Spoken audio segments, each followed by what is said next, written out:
This Monero Matteo video is sponsored by Cake Wallet. Safely store, send, receive, and trade your Monero on Cake Wallet on Android and iOS.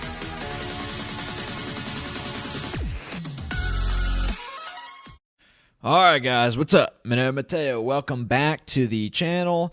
I've been working on the digital currency group video, as you can see right here.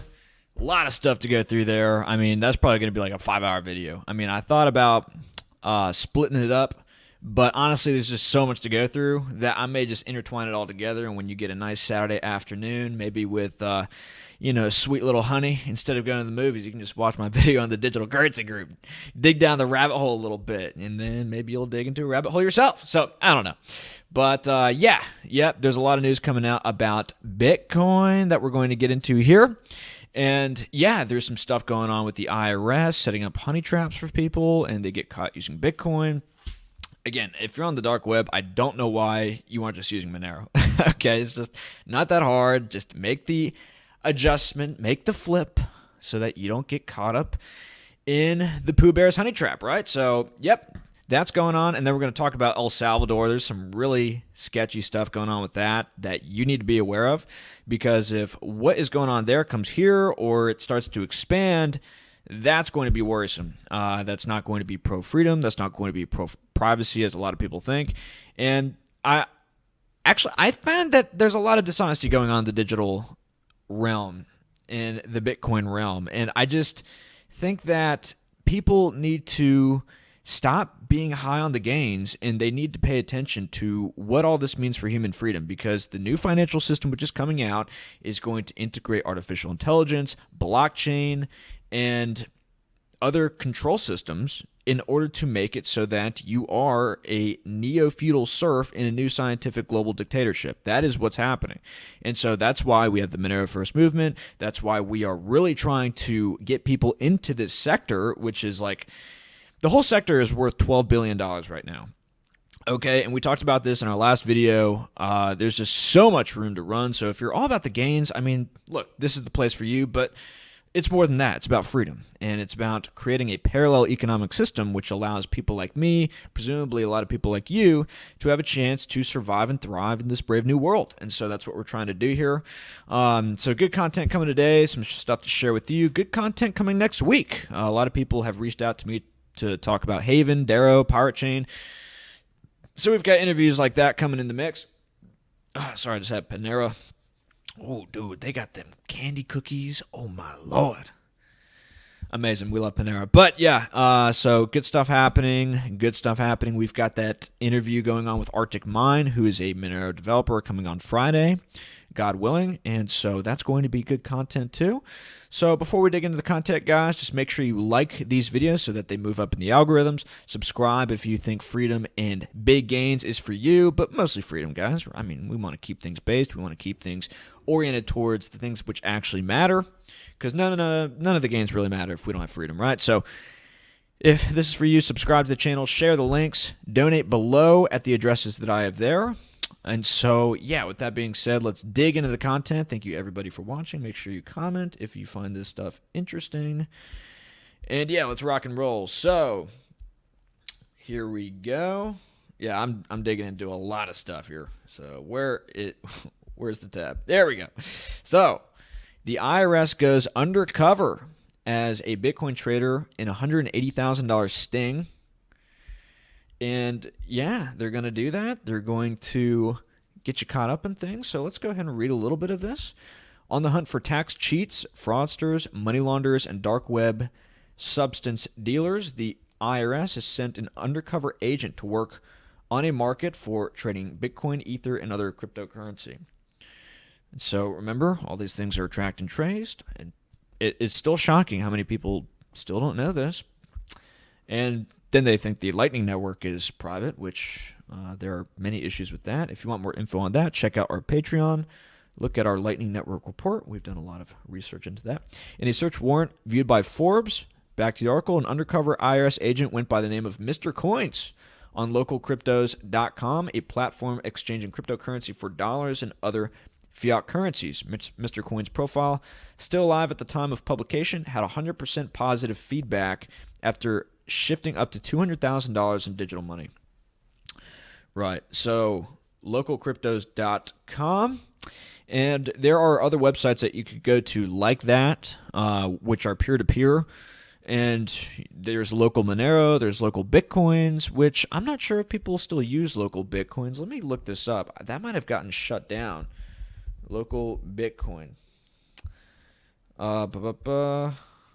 Okay, so it still exists, but I've heard they've had issues. Let's take a look at the Wikipedia. So yeah, hackers, and then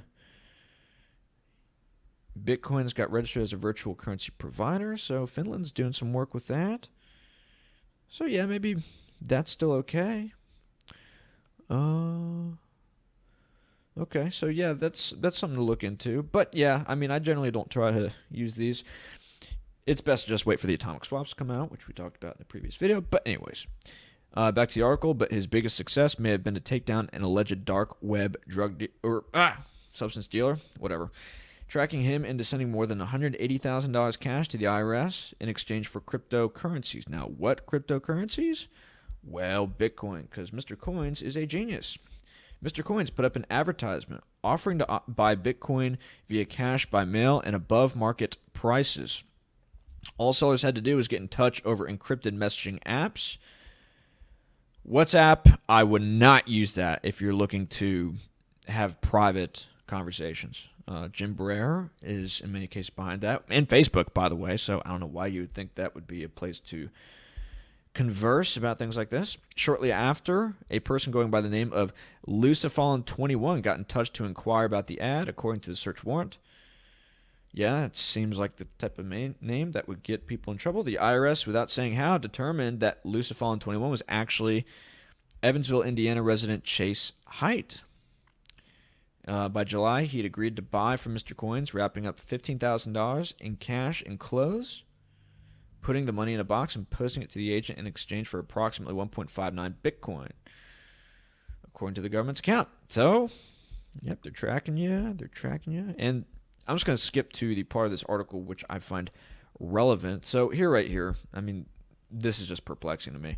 More payments came in with nearly $20,000 posted in August in exchange for approximately 1.34 Bitcoin and 45.2 Monero, another cryptocurrency that promises better privacy protections than its rivals. It does. It is amazing. We love it.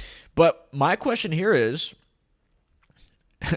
why not just flip your Bitcoin for Monero using various means with which that can happen? I mean, you can go on I'm not going to out any particular exchange, but it can be done. You can flip your Bitcoin to Monero, but why would you not just, if you're doing stuff like this, use just Monero? I don't understand this. Why would you tack Bitcoin in there? I mean, anyone who still is using Bitcoin in regards to stuff like this is an idiot. I mean, everybody knows it can be tracked and traced. And so, yeah, get with the program, right? So back to the article. Come March this year, investigators were getting ready to hone in on the conclusion to a sting operation. And yep.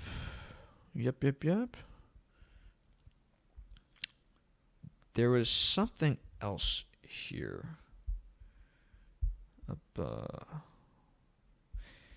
So up here, I don't know if I emphasize this. The IRS, without saying how, quote unquote, right? You know, who knows how they did it, but I suspect it maybe had something to do with Bitcoin. Or tracking his phone number. Maybe they got some information from an exchange that maybe was tracking the Bitcoins going to his wallet. So all these things to be considered. Yeah, don't do this, guys. Don't do all this stuff. We don't like that here on this channel. When the last package arrived, forensics took fingerprints and linked them to Height. So, fingerprints, I'm not sure if that's as deterministic as I've heard it to be, or as the movies say it is. I've heard there are a lot of problems with the fingerprints method to identifying people, but again, he's using Bitcoin, so yeah, I mean, he could probably be identified. He was arrested. Local Cryptos hasn't responded to requests for comments. And so, yeah, you got caught using Bitcoin, just as many other people have. And we've been through this story also. Earlier this year, it has been revealed that the agency had organized a payment to a service called Bitcoin Fog, which offered to launder money through Bitcoin mixers, which I suspect are going to have a huge amount of regulatory pressure come upon them in the future. And that's sort of like the out that a lot of Bitcoin people give when it's just like, yeah, Bitcoin isn't private. It's just like, oh, well, you can just use a coin mixer. You can use CoinJoin, et cetera, et cetera. Well, how long before they crack down on wallets which use coin joining and these other mixing service because they don't comply with AML? So that's my question. I suspect that is going to be coming. And so that being said, they don't even mix up your coins well enough to offer you privacy as good as Monero or Pirate Chain or some of these other cryptos in the space. So I don't know why, if you're shooting for privacy, you wouldn't just use Monero. Like, why are you going through all these extra layers of complication to make your Bitcoin private when we all know it's just extra headaches? And when you've got people like this, Bitcoin Fog, who on the dark net is offering Bitcoin mixing services, even he's getting caught. Okay, so how confident are you? The agents said they wanted to launder cryptocurrency they earned by doing bad things. And so, yeah, they found him. They found this other guy too. And yeah, they're finding everybody. So, yeah. A, don't do anything illegal. Disclaimer. But B, if you want to do private stuff, just use Monero, which, by the way, is in perfect compliance with Perkins Coie. And I had actually posted this on Brian Armstrong's post about how the SEC is going after him. And I was like, hey, Brian, how you doing? Did the SEC also tell you not to list Monero on your exchange? Because that is kind of what it seems like. It's been shown that Monero can be in perfect compliance with AML laws in regards to anyone who wants to support Monero. So it's unreasonable that you don't have it on your exchange, Coinbase. You should get on that. So we'll see if that happens. Pretty doubtful. And by the way, Coinbase is funded by the Digital Currency Group. So that's something to consider, and we'll be getting into that later this week. So another story, and this is one of the stories that I was reading about a couple weeks ago. This is a little bit dated, but it's still relevant to where things are going. I was seeing a lot of posts on Twitter regarding this story, and a lot of people are just hand-waving it off. It's just like, oh, whatever, you can't track this. You can try if you would like. And they just had this like devil-may-care attitude. It's just like, you guys can't stop Bitcoin. Well, we'll see about that. A lot of people are pretty confident about this. I don't see why. I mean, there are a number of different strategies that they could deploy in order to rein this stuff in. Unrealized capital gains taxes, really regulating the on and off ramps so that it's going to be very impossible, or I'm not going to say impossible. People always figure things out, but it's going to be unreasonably difficult for average people to go through the hoops necessary in order to maintain privacy and perhaps even ownership in Bitcoin. I mean, we're looking at what's going on in El Salvador, which we're about to get to here in a little bit. Ownership of your crypto is not going to be maybe as obvious as people think. I mean, a lot of people are actually at the level right now where they think that they could keep their funds on an exchange and they own it. And they don't even realize that they don't have the private keys. And with as often as these exchanges go down, especially during volatile periods, most specifically when the price is going down, yeah, I mean, that's not good. And we've talked about this a lot on the channel. If you move your funds off an exchange, it could be classified as a high-risk activity, especially if you're taking those funds to a wallet and then taking it to TradeOgre. People have actually received notifications from exchanges saying that we don't want to do business with you anymore because you've taken your funds off our exchange to take it to another exchange called TradeOgre, or maybe another exchange which doesn't have the same level of KYC. And so they consider that high risk and then they ban you. That's how much they trace your cryptos going off the exchange.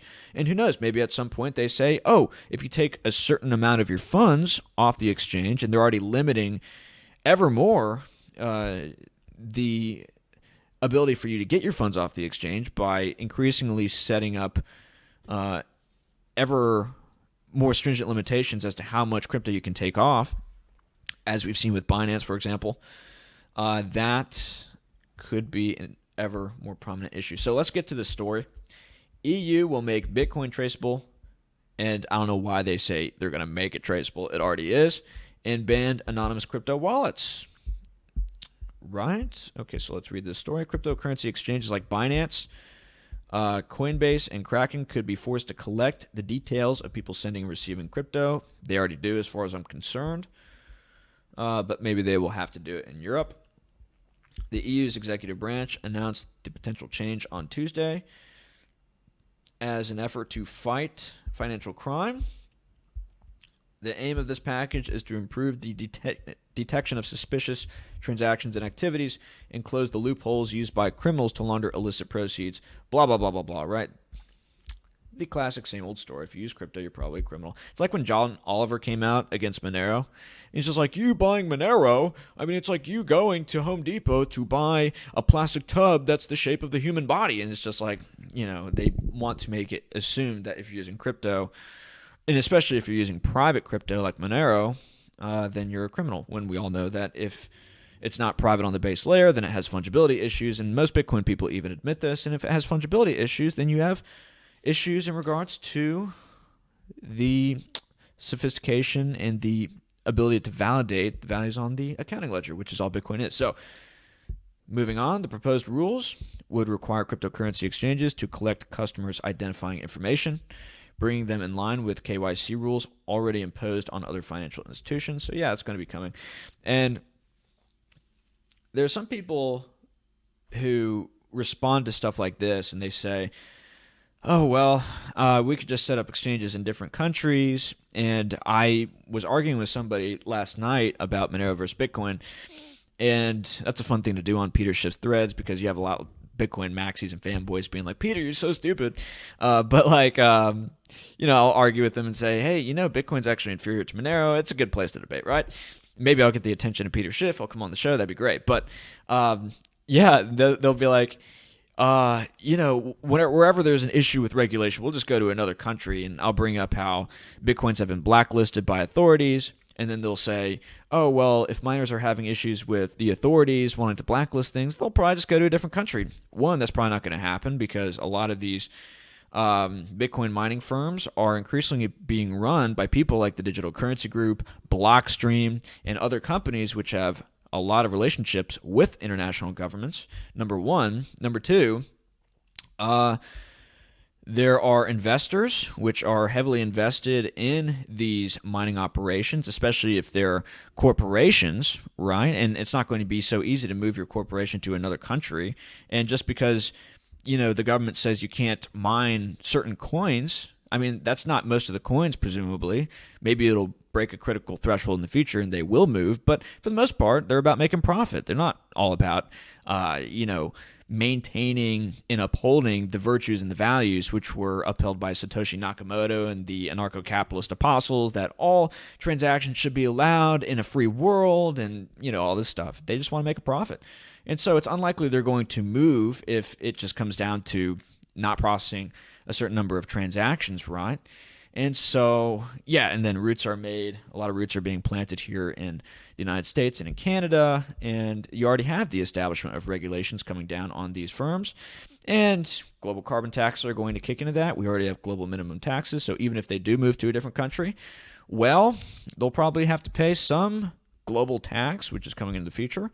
And then you've got FATF. Right, and we've talked about FATF before. More than 200 countries and jurisdictions are committed to these AML laws and recommendations set by FATF. So yeah, it's going to be hard to escape all that stuff. And so, I mean, it's not as easy as you think to get away from all this stuff. And it's not really that big of an issue for Monero, because with Monero, you can just flip open a laptop wherever you are in the world and mine it privately. And now we have peer-to-peer private pools where, it's ever more decentralized. It's ever more resistant to attack. The hash rate is going up and up and up, so you have more and more security on the Monero blockchain. That's another piece of news that we need to get to. There's just so much great news happening for Monero. I can't even keep up. But, I mean, it's just a way better mining operation in Monero than Bitcoin, and you really don't need to worry too much about a lot of the stuff that's happening because it's not going to be institutionalized, presumably, because you don't need $10,000 ASICs rigs and all these things, right? So getting back to the article, how this affect cryptocurrency. The proposed law would apply these rules to the entire crypto sector, forcing service providers like crypto exchanges to carry out due diligence on their users. And they already do. This would bring crypto assets in line with bank transfers, applying what is known as the travel rule to crypto transactions to make them traceable.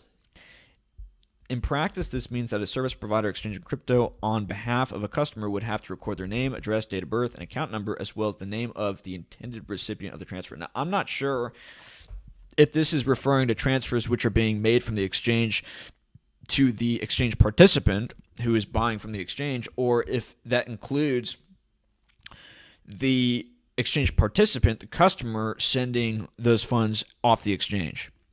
Right now, if that's the case, it's going to disincentivize people from taking their funds off an exchange, because most people take their funds off an exchange to just have their funds be in a private wallet.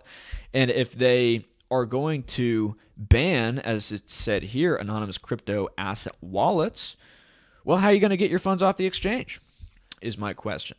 And atomic swaps are coming from Monero and Bitcoin, but with all this stuff happening, I'm not sure why people would want to exchange their Monero for Bitcoin. I mean, Bitcoin's a bigger liquidity pool, but with Havano coming out, and probably Havano and the atomic swaps are going to be developed and adopted in a similar rate. And if Havano comes out and you have a lot of liquidity in Havano, which is what I predict, especially as KYC and AML picks up for a lot of these exchanges, and as these exchanges continue to have bugs whenever there's volatility, and fees are high and things like this, a lot of people are going to go to Havano. And why would you want to exchange for Bitcoin? Why would you need to have a big liquidity pool with which to exchange for other cryptos when you could just exchange for cryptos with Monero and Havano? And we talked about that in the last video. Check that out. But yeah, just more bullish news for Monero. And it's unclear how it is you're going to be able to easily take your funds off an exchange. And with the regulations going on in Congress right now, and the regulations which are likely to come, it could be that they make it very difficult for you to take your funds off an exchange. Right? And so that may hamper adoption. And it could make it so that Bitcoin is that much more integrated into the new global financial system that they're coming out with, which is going to be heavily influenced by blockchain, AI, and stuff like that. Am I still recording? Cool. Yeah, so just things to consider here. And this is going to take effect in 2023, something like that. Who knows what the world is going to look like by then? Hopefully we're all still here and joyful and jolly, but we'll see what happens. So this is Reuters. We're moving on to the El Salvador news. Central banks of Honduras, Guatemala eye digital currencies as El Salvador launches Bitcoin. And are they eyeing digital currencies in regards to Bitcoin? No, they're talking about central bank digital currencies as far as I'm able to glean from this article. And so the central bank presidents for Honduras and Guatemala both said the banks were studying digital currencies with the aim of eventually introducing them into the economy, including a via central bank digital currency. Right. And so it's interesting. And I talked about this in my last video. I'm unsure if all this stuff going on in El Salvador, because El Salvador has for a little while, as far as I have been able to glean through my short lived study of El Salvador and its history, has been somewhat of a client state of the United States, just like many other South American countries. And so maybe all this stuff with the IMF and the World Bank is theater. And it could be that this is just one way of saying, cool, countries are now adopting digital currencies to use. Here's the experiment. Maybe this is time to introduce digital currencies. And so it looks like maybe Honduras and Guatemala are taking after that. Most people in these countries probably aren't going to understand the difference between Bitcoin and, a central bank digital currency, which is issued by their government. I mean, given that El Salvador has a custodial wallet for everybody in the country, they could see it as pretty much being the same thing. And so that could be somewhat of a Trojan horse to introduce that to their people. We'll see what happens. I'm still just kind of open-minded in regards to this stuff. But the stuff we're about to get to with El Salvador and how they're rolling this out is pretty concerning as somebody who's into privacy and decentralization. We'll get to that, but let's read this first. El Salvador on Tuesday made history with its adoption of Bitcoin as legal tender. though the launch of its government-backed digital wallet hit snags, including technological glitches and an angry protest by mistrustful citizens. And we've talked about this before, where most of the citizenry, more than 50%, do not want the adoption of this program. Like, they don't want Bitcoin to be part of their economic program. And it's being forced down their throats. If somebody is offering you Bitcoin for a good and service that you are providing, then you have to take it according to the law. And so a lot of citizens don't like that. Maybe they're not that technologically savvy. Maybe this is just making them nervous because they have to comply with the law. Maybe they don't quite understand the technical elements of. But we'll see how that turns out. But if this doesn't turn out well, and we're already seeing a lot of glitches, which we're going to get to in a sec, then it could be that this really costs political points for the president over there, and it could also be very bearish for Bitcoin, right? Because if other countries see this disastrous rollout and they see how angry the citizens get over this, they're going to be less inclined to do it themselves, especially if they have a lot of reliance on the IMF and the World Bank and other countries which have probably loaned them a lot of money for their own economic industrial development. And so if they cut off the IMF and the World Bank, which is a main lifeline of liquidity and economic assistance, well, that could be very risky for them. So, yeah, I mean, he's risking a lot by doing this. And seeing the price go down, and I think that the Bitcoin price is now below his average entry point. That's just not good for him. Like, let's see what Bitcoin is at right now. I believe his average excuse me. I believe his average purchase price for Bitcoin is about 50,000, I want to say. I mean, he bought the dip a little bit more at 47, and now it's at 46.5. We'll see where it goes. With everything going on in the market, with the dollar being a little bit bullish right now, and oil being a little bit bearish, I'm not sure what we're about to go into, to be honest with you. It could be that we're going into another lockdown round. Hopefully, I pray that's not the case, because that's just ridiculous. I mean, if they do that. But we'll see what happens. Risky move. So we'll see what happens. But yeah, the Central Bank of Honduras has also recently begun, approved by the board of directors, to initiate the study. And I believe most central banks around the world are studying the implementation of a digital currency. This is not new news. And there's this weird, I suspect it's propaganda narrative that is saying that, because due to the rise of Bitcoin and Ethereum and some of these other popular cryptocurrencies, which are being adopted by a lot of market participants and retail investors, we decided to go along with the times. We decided that, we want to also play along with this new digital revolution and introduce our own central bank digital currencies. It makes sense. What an efficient technology. And they've been working on this stuff, guys, for a long time. So don't be fooled by that narrative. This is all part of their plan. And so we'll see how they integrate a lot of this stuff into it. Going on to the next piece of news here.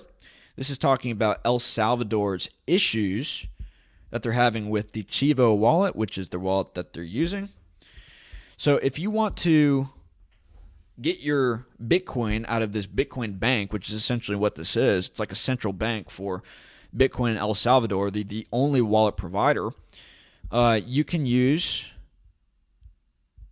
$30 Bitcoin to send off-chain, but you have to send it back and forth 3 to 5 times. So you have to send it from one wallet to another 3 to 5 times before you're allowed to take it off onto the main chain, onto your own private wallet. And so that is confusing to me. I'm not sure why that's the case.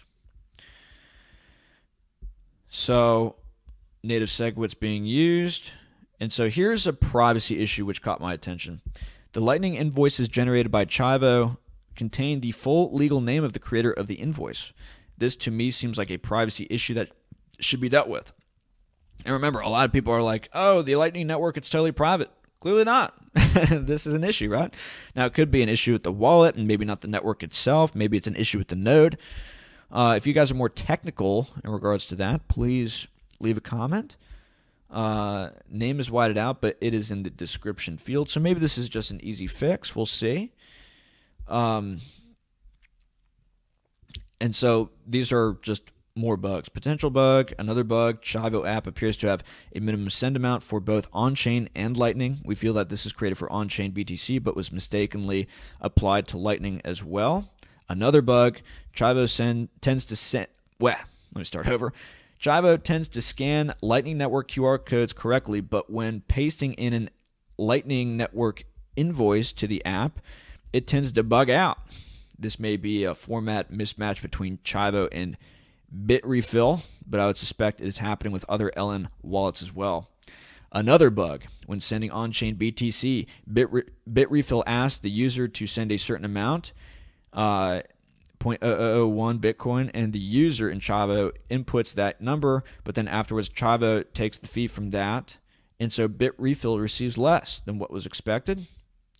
This is non-standard behavior with Bitcoin wallets. The fee should instead be deducted from the remaining balance in the Chivo user's app, not the amount being sent. And this guy's like, I have a nagging feeling this is considered a feature, not a bug. We'll see about that. So, yeah, privacy issues, other bugs going on. And you guys can read this thread. This is by Matt Alborg.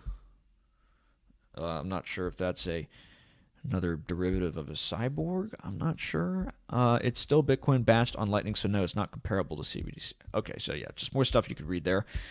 This is the Monero community's take on that. On the Monero Reddit forum, update: El Salvador can freeze accounts and cancel transactions at the will of the government. Now, that is just so alarming to me. I don't even know what to say about that. I mean, people continue to advertise Bitcoin as being decentralized. Now, maybe the protocol is, but it's not like centralized entities can have influence on the protocol and the implementation of the protocol. So let's just read this here. El Salvador's government has halted all Chivo Bitcoin wallets after dozens of technical difficulties. And so how often is that going to happen? So they can just halt all Chivo wallets. They can just shut them off. The government has full control. They can turn on or off anyone's wallet whenever they want. This is Satoshi's nightmare and an authoritarian's dream come true. Right, and so this is maybe one reason why a lot of the El Salvadorians were skeptical. Now they're going to be much more skeptical of this, right? And maybe there's going to be a bank run. Maybe people are going to rush to get their Bitcoins off of this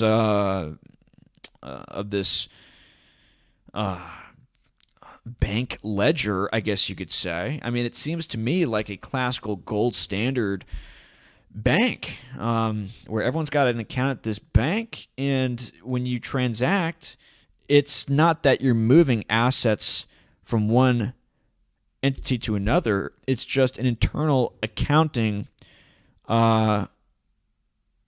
ledger that is being consistently updated as transactions happen. And if somebody wants to take their Bitcoin out of the bank, they look at their asset column, and then they give you your Bitcoin back. Right? And so that, to me, is not exactly what Bitcoin is supposed to be about. Right? It's supposed to be peer-to-peer. You have your wallet, I have my wallet, and then we could transact back and forth without a third party. This is a huge third-party issue. I mean, you want to talk about trustless? I don't see much trustlessness here. And so let's read some of the comments. I've already commented this elsewhere, but I'll repeat this too. On the Lightning Network, there's really a few tiers of self-custody. You can have a centralized custodial wallet like Chivo in El Salvador or Blue Wallet. Then you can do a little better and have custody of your keys, but only have a channel to a centralized node. I believe that's how Moon works. The penultimate situation is to have your own node with your own channels, but do so on mobile and thus not have a copy of the blockchain, forcing you to resort to asking a centralized node to monitor the blockchain. And so what he's talking about there is he's talking about having watchtowers, watch your transactions, because if you're not consistently maintaining awareness and attention on your node and how your liquidity is being used and the channels you have open, well, it could be that somebody tries to paste in, and I'm getting a little bit technical here, maybe above my pay grade, but they're pasting in maybe an old transaction ledger, an old historical document, which shows how maybe they had more Bitcoin than you in this relationship where Bitcoins are going back and forth. And if they post an old invoice, then it could be that they're defrauding you. And you have to catch that in order to say, no, this isn't right. This has to be updated. But if you're not there to do that, then they could actually steal your money, close the channel, and get out. Now, you have a 24-hour period as far as I understand, but yeah, that's a risk. And so what a lot of people are doing now is they're hiring these watchtower nodes to keep track of the blockchain and make sure that there isn't nefarious stuff going on. And that's an extra added layer of burden for anyone who wants to run their node. And in the Lightning Network report, we talk about all of the stresses which are incurred by people who want to open up their own node, talking about having incessant internet access. It has to be on all the time. You have to consistently monitor your liquidity channels. You have to have a whole entire copy of the Bitcoin blockchain with the node. And so there's just a lot that goes on with running a node. And so a lot of people aren't going to have their own nodes. They're going to run custodial channels, or they're going to be on custodial wallets, excuse me. And finally, you can have your own node, hold the keys, manage your channels, and run a full node to verify transactions and proxy everything through Tor. That basically requires a Raspberry Pi or another small server with a terabyte of free storage, so it's beyond the reach of most, like he just said, exactly. So you need tech-savvy awareness of what it is you're doing and what is necessary in order to maintain this node and set it up. And you also need specialized hardware, like a Raspberry Pi. So he continues, sadly, as you improve self-custody, you lose on ease of use and eventually require, roughly $100 worth of hardware and a reliable internet connection if you want to go all the way. And reliable electricity, right? And who knows? Is that going to be a feature of the future with everything going on? That's just my prepper nature kicking in, but, you got to think about that, right? I don't think there is a way around that, to be honest, and it's valid regardless of how you scale your system. So, yeah, he goes into more detail. Also requires on-chain Bitcoin transactions. Yes, if you want to get Bitcoin onto your node, onto the Lightning Network node, you got to make a Bitcoin transaction, which, depending on the network volume and traffic, could be expensive. Even if they could afford the hardware and fees, they can't. The Bitcoin main chain does not have the throughput to onboard the population of the tiny country of El Salvador. Now, we've talked about this before, where the math to get everybody from the Bitcoin blockchain onto the Lightning Network is a little bit fudgy. If you're not using custodial wallets and having everybody be directly onboarded to the Lightning Network, as is happening in El Salvador, which is what I'm saying is, if you want to have a decentralized Lightning Network and you want there to be a lot of nodes and you want there to be less centralization, okay, well, that's going to take a very, very long time, okay, because think about this. The Bitcoin blockchain, on average, processes 5 to 6 transactions per second. And if you do the math on that, I believe that's about 288,000 transactions per day, roughly 300,000 transactions per day. And if you think about all the people that need to be uploaded to the Bitcoin blockchain, say like 25% of all those transactions are devoted to just that, getting people onboarded to the Lightning Network blockchain from the Bitcoin-based blockchain. To onboard 1 billion people would take, from my calculations, roughly 30 to 40 years. So there would have to be direct onboarding to centralized nodes, to centralized custodial wallets in order for this to make sense, as far as I understand. Now, if you are tech savvy and if you've researched this more than I have, and I've put in some time to this, please let me know if I'm wrong about this. Please let me know if there is some other way that a lot of people could be onboarded to the network without there having to be massive amounts of on-chain transactions. But from what I understand, it's either you have a lot of centralization and people are directly onboarded to these centralized hubs where wallets are custodial, and this is probably going to be significantly the case in third world countries that can't afford this kind of hardware. They don't understand all this technological, sophisticated stuff, which is necessary to run their own node, or maybe just get themselves set up with a wallet, which maybe is non-custodial. So I imagine that's going to be the case for a lot of people. Therefore, you're going to have a lot of centralized hubs, and decentralized hubs are going to be able to have, probably lower transaction fees than other nodes which are running, which have been set up by other people. And that's because maybe they're run by governments, and so a lot of the transactions are subsidized, or they're big financial institutions which are trying to gobble up a lot of market share and have a lot more transactions processed through them, and so they're going to offer lower fees than the competition, and so they're going to crowd out the competitors. One more thing, those competitors who are competing with these governments and financial institutions who could start to run these big centralized nodes on the Lightning Network, well, they're going to have to lock up liquidity in order to, have channels maintain open status. Because if you want to have liquidity going through you and to pick up fees, you're going to have to keep Bitcoins locked up in those channels.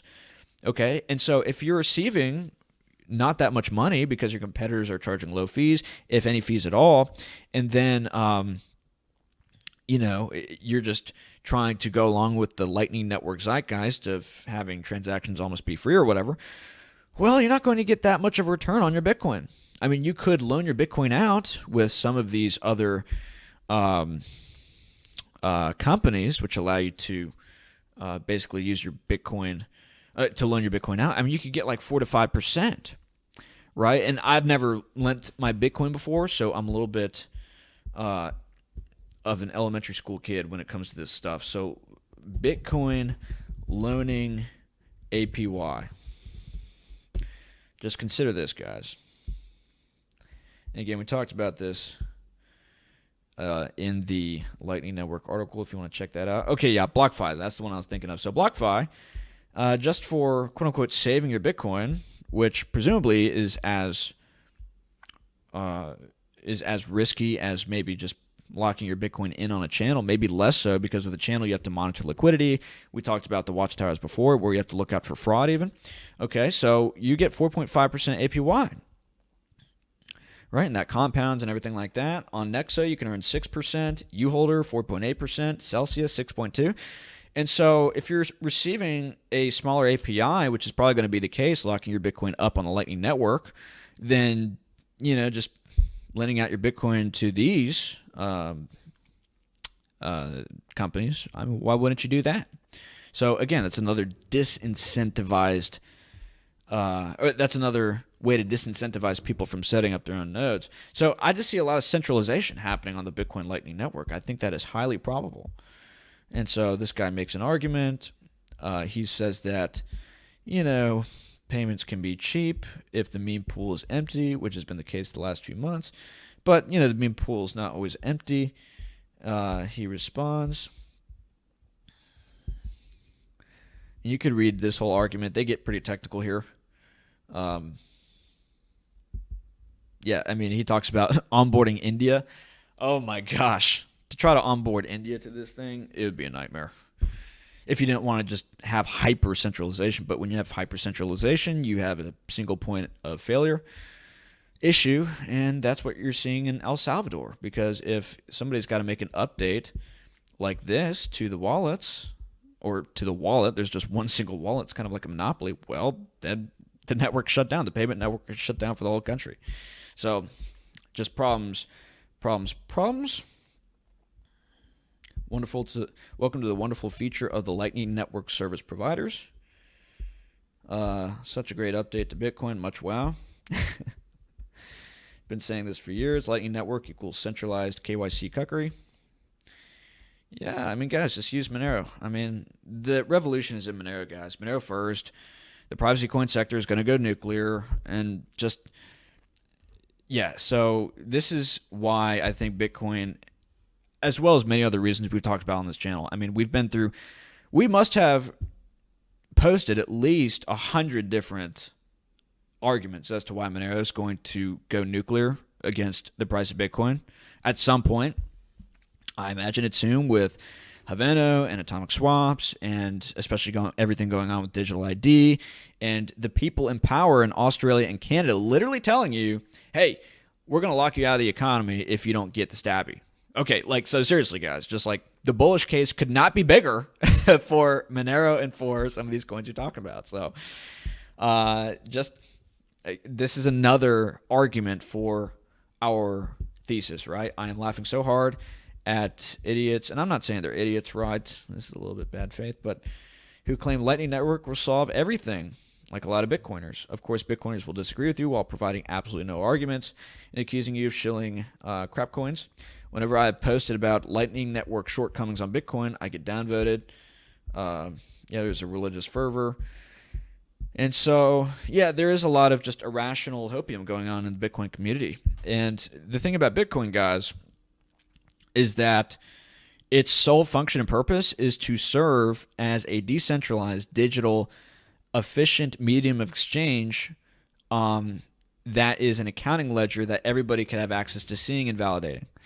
And if there are competitors that can do that better, then you're really having faith that the meme keeps on. Because if people catch on to another crypto like Monero being much better, especially in this environment, than Bitcoin, then people are just going to go to Monero. And the only thing that backs Bitcoin is the quality of the information on the ledger, the efficacy with which the protocol can update the ledger, and how sophisticated the ledger is, and how good it is at telling you, who owes who what. Essentially, we're comparing accounting ledgers here. And given that Bitcoin is not totally fungible because of reasons we've discussed here on this channel a millennia of times, and Monero is fungible, and Monero is faster than Bitcoin on the base layer. Monero is more private, which is good in this environment, and so many other reasons we go into. Okay, well, Monero is just a better cryptocurrency. It's better than Bitcoin, and so it's going to win. It's only a matter of time. Now, for that to happen, people like us need to get out and spread the word, which is great. We have a great community here. We have great people following this channel. But we need to tell people about this stuff. And it's only a matter of time. People, they talk about these network effects, and, these network effects get established and ingrained. But look, here's the deal.